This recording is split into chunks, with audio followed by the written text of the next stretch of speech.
And we're back.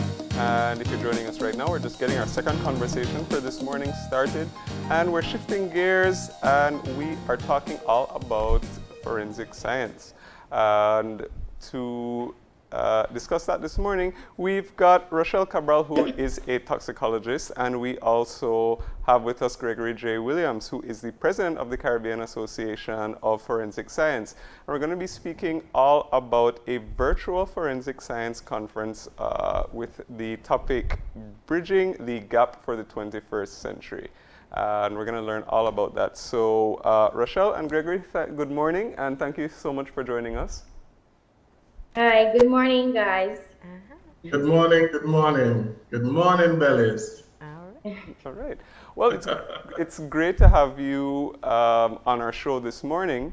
And why don't we start off by talking a little bit about the association itself, Caribbean Association of Forensic Science.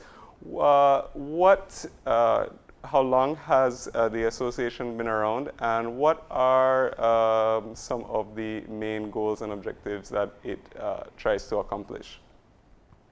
Yeah. Oh, well, good. The Forensic Science Association, it was formed actually by myself and Dr. Walker, Alfredo Walker.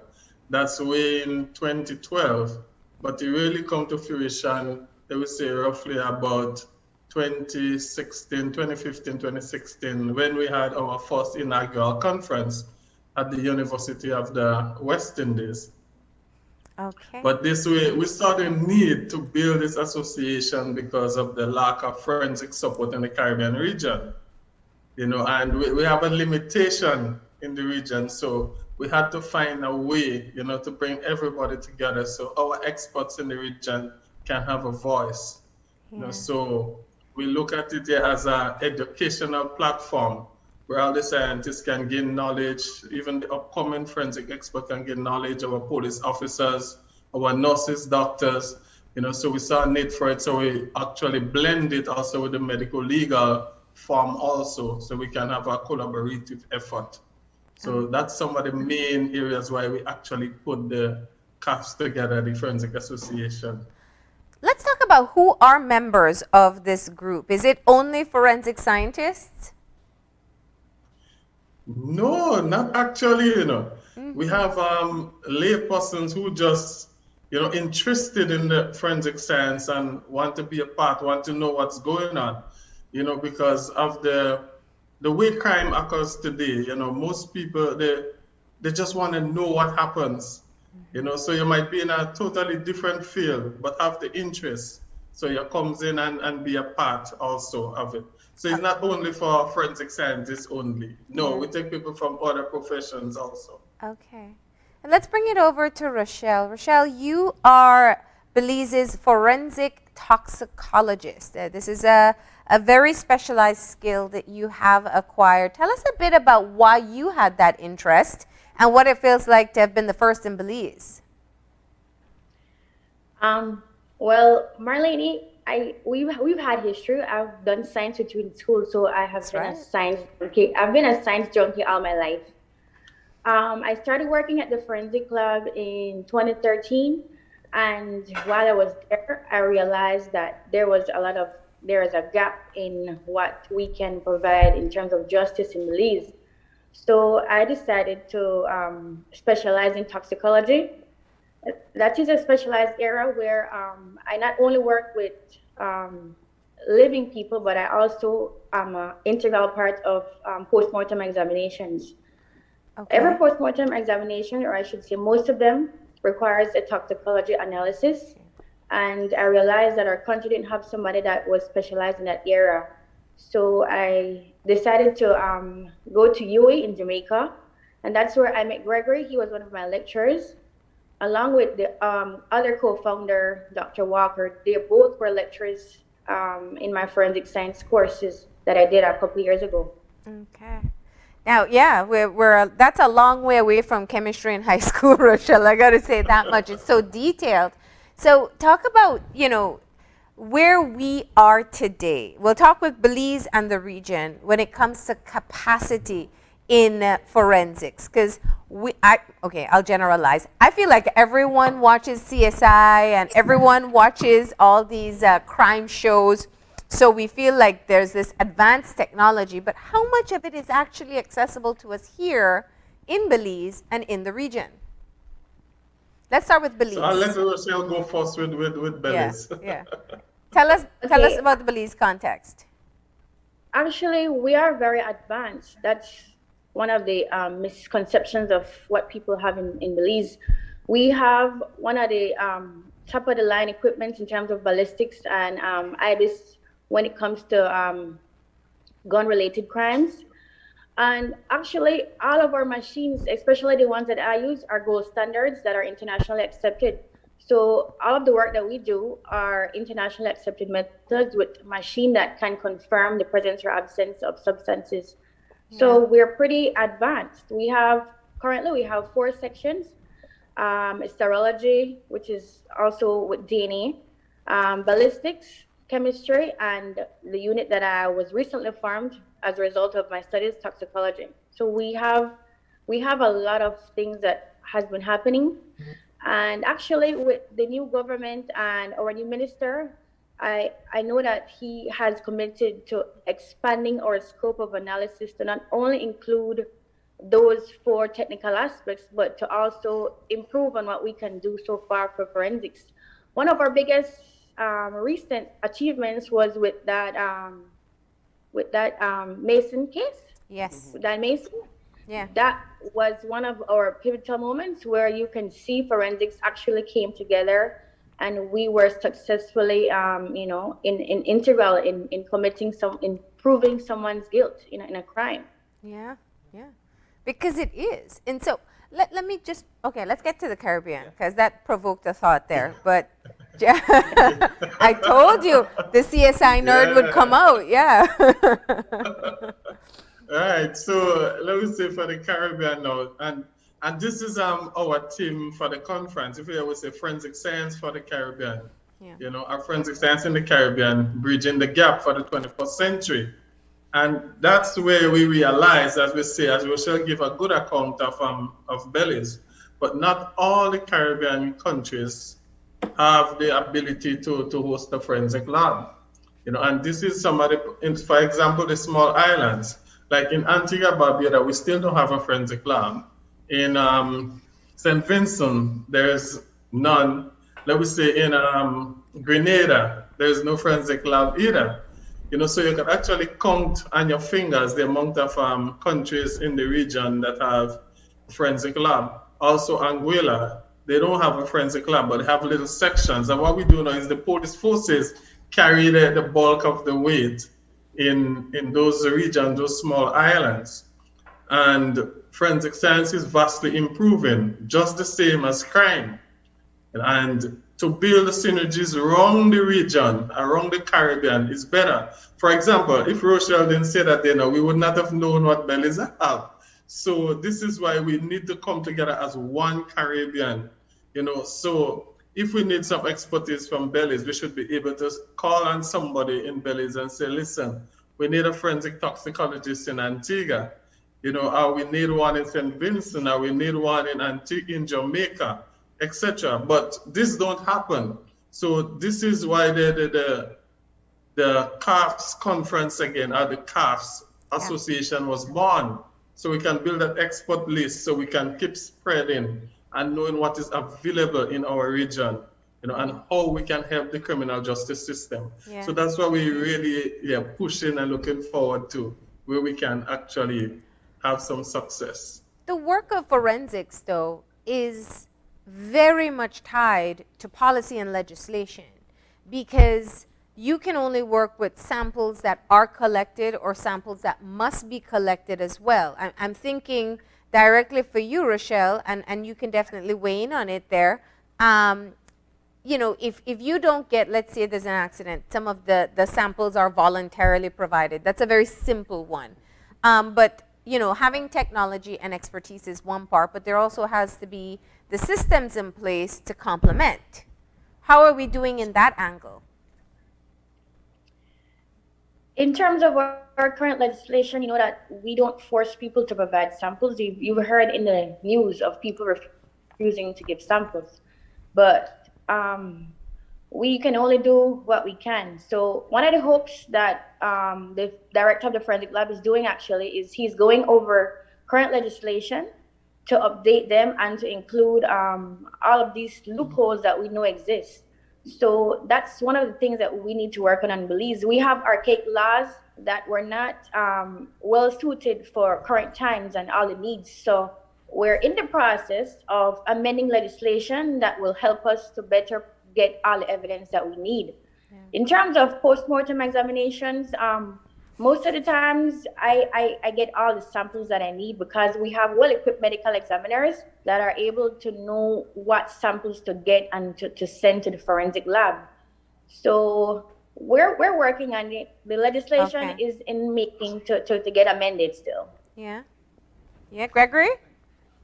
Is that a common problem? Yes. And it is it's been a serious problem around the region for quite a while now. But in Jamaica here now, they actually have laws in place now to deal with that. In Antigua, we also set up laws that will actually deal with electronic evidence, etc. also. And a DNA bill was passed in Jamaica. I can't remember the year now, but not so long ago. So some countries already getting in line with that because it's needed. Because you don't want to have to go to beg a suspect or a prisoner for a sample. Yeah. You want to know that something is in place, that when that person commits a crime, you can actually get that sample and legislation in place to actually get that sample without any fuss. Even though they refuse, once the court order it, you can take it. Once it's an order from the court. Yeah. So this is what you want those things in place in order for justice to be done and just seeing justice is served. Yeah. And even so it's not go ahead. And I was thinking of things like DNA exonerations that we've heard of in the US when the capacity became available and also the legislation allowed for it. So these are things that I'm sure is anywhere in the Caribbean. You noted Jamaica. Are they up to par with that? Yes, Jamaica have the legislation in place now. Okay. I think Barbados had it also too. But Jamaica have a full legislation in place. They're actually now building the database, the DNA database. Actually, that is up and upstream now running. So they are good on that front of it. I can say they're maybe in front of everybody else with the large database that they have at the moment at their disposal.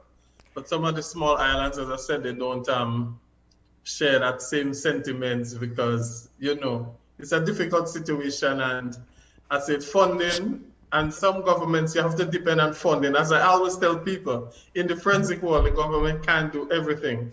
There's something you call funding, maybe other private institutions or other agencies from overseas may fund, the forensic labs that fund the government to help build certain things that is missing. Yeah. And I imagine that is one of the things that makes regional sort of cooperation and knowledge sharing so important, so that everybody can sort of get to the same level. And I think that brings us kind of to the topic of the association and this year's conference. Why don't we talk a little bit about the history of the forensic science conferences, and we can get into this year's one as well. Right. So if we're going to go to now in the history, our first inaugural conference took place at the University of the West Indies. That's in 2016 of July. We had it for actually run for 3 days, and we realized that the thirst. We had to quench the country's thirst with the forensic knowledge, because not only the forensic personnel was thirsty for it, but also the civilians. When I say civilians, the lay persons that is not into forensics but may have lost a loved one by the way of crime, and they wanted to know what is there, how justice can be done. So that conference for us was a plus for the Caribbean, the first in the Caribbean, and we are the only forensic science association within the Caribbean. And the support we have got from the different countries, it's tremendous, because we mostly in all countries, we reach out to all governments. And what we do, each time the conference comes up, we send invitation to all the government agencies, the police forces, the forensic labs. We try to send it all over because we really want to bridge that gap. We send it to the High Court, we make a cooperation with CARICOM. We want everybody to be a part of it. As I always make mention, as I said, just as the Bar Association around the region and the link, we need that for forensic science, because persons don't speak nowadays of a crime. You have to use the forensic knowledge and the abilities to fight those evidence now. Yeah. And with proper training, proper education, that's where the whole Caribbean can come together and work with one collaborative effort. So this is what we're fighting, this is what we're pushing. And then now our virtual conference, this is our first virtual conference actually. So it's another stepping stone for us, hosting a conference virtually. We have never done it before, so we're giving it a go and see how it is for us. But it's really needed in our Caribbean system, in our justice system. Forensic science have a place in the Caribbean, and we're looking forward to get the governments, everybody more involved into forensic science. Because even when the attorneys go to court, they depend on we as the expert to give them that final niche on that case. Yeah. So leaving out the forensic scientists from the criminal justice system is not something that you can work with now going forward. So CAFS, the Caribbean Association of Forensic Science, is here to educate, pass on the knowledge, bring synergies, build a bond between the Caribbean people, the Caribbean countries. Look, we have Rochelle in Belize. If it wasn't for that forensic program also, which is part of the Caribbean Association of Forensic Sciences, was really born after also, that brings all the synergies together. So it's very important for us going forward. And in relation to the conference, we reach out to a lot of institutions around the region, because it's so important to let the Caribbean know that we can help. As I said, the Caribbean knows science too. Yeah. Absolutely. Absolutely. Although it's a first time virtual and usually do in person, it also makes it more accessible to people, not just members of your association, but people who just have a lot of interest in forensic science. They can find out what's happening. Exactly. The case. Okay. Yes. And the knowledge, once you want to be a part, you can just be a part of it. You just sign up, you register, and you can be a part. So you don't have to be, a forensic expert to do that. But just don't walk away thinking you're a forensic expert after you attend. And what are no, by attending don't make you a forensic expert. But what that does, it gives you an educational knowledge of what is available to you, as an individual or as an institution or a group, and it educates your members, it educates the public, it educates the nation, what forensic science is all about. As we say, forensic science is science used for the resolution of legal disputes in the courts of law. So they can't leave us out. So we are there.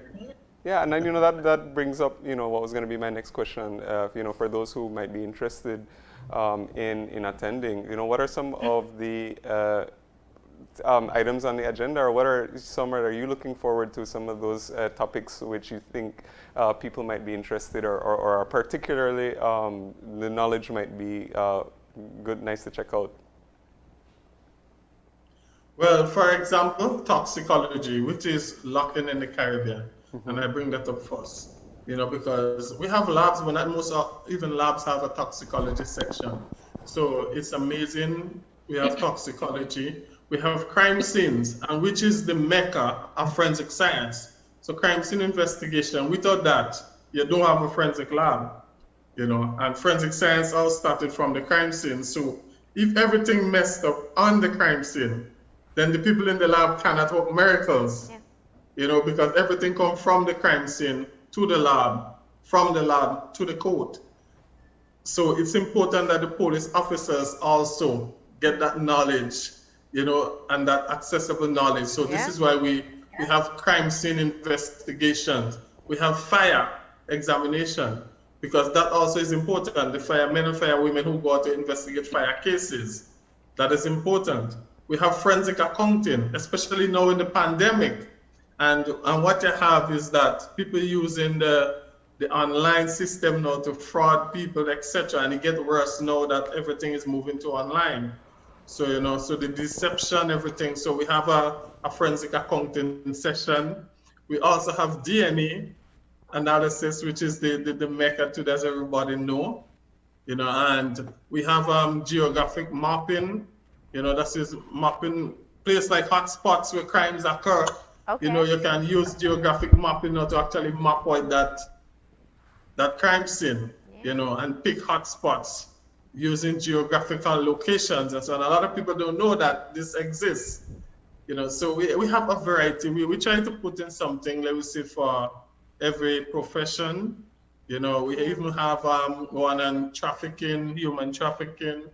We also have, let me see what else I'm missing. I'm not even watching my agenda. I'm just picking from. Well, that means those are the ones that you are looking forward to. What about you, Rochelle? Well, I pay special attention to a lot of the studies, because a lot of the times when people think of forensics, they think of foreign and UK and America.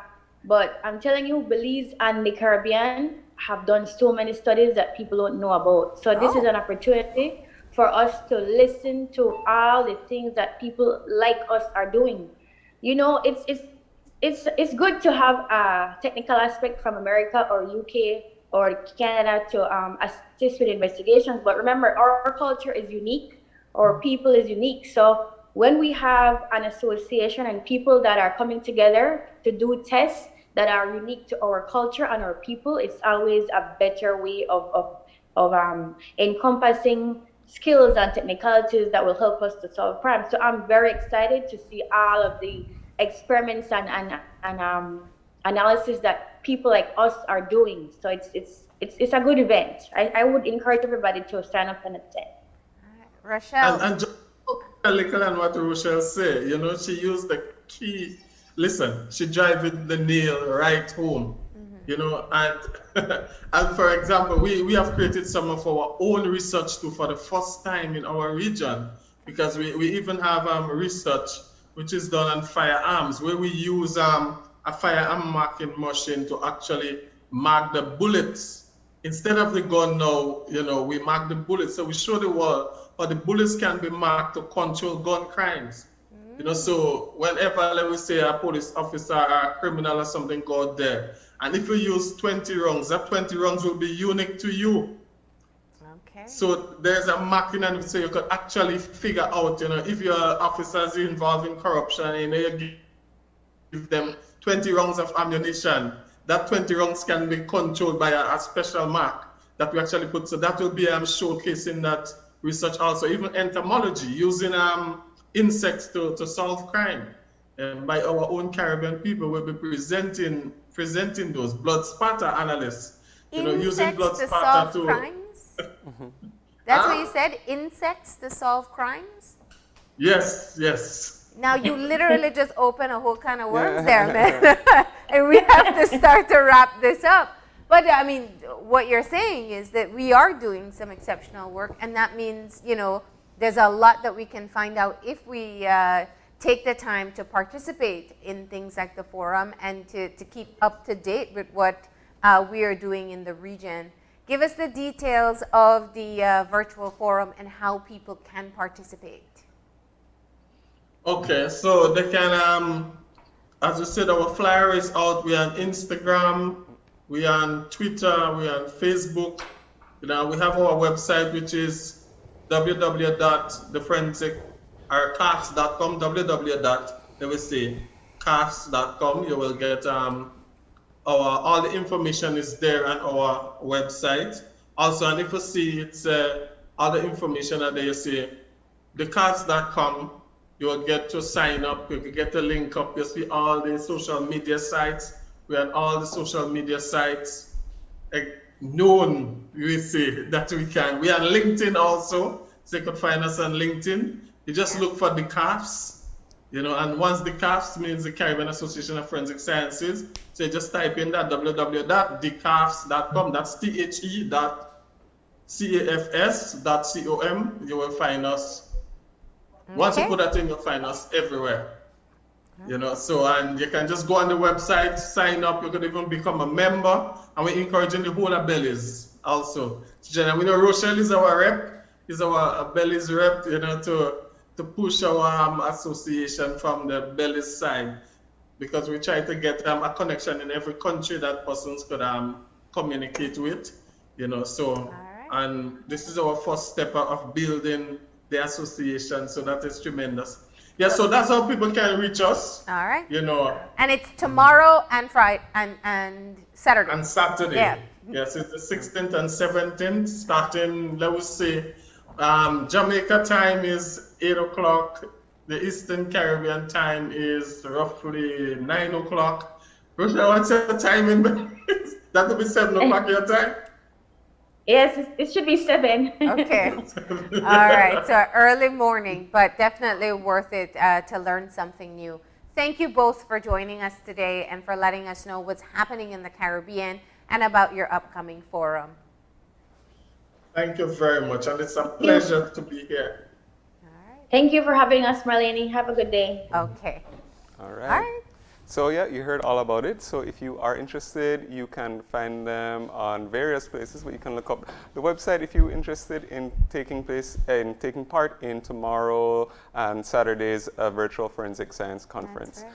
But Did you? Are you a CSI fan? actually, not really. Oh, But wow. now after hearing them speak, I'm a bit more interested, and Yeah. especially like when they're talking about the insect thing. I I thought was that was gonna so say that's like that could have been a teaser for the entire forum. Find out how insects solve crime. I know, 'Cause right? Now I just want to log on to find out. But I'm making a joke of it. But it's such a critical part of our criminal justice system.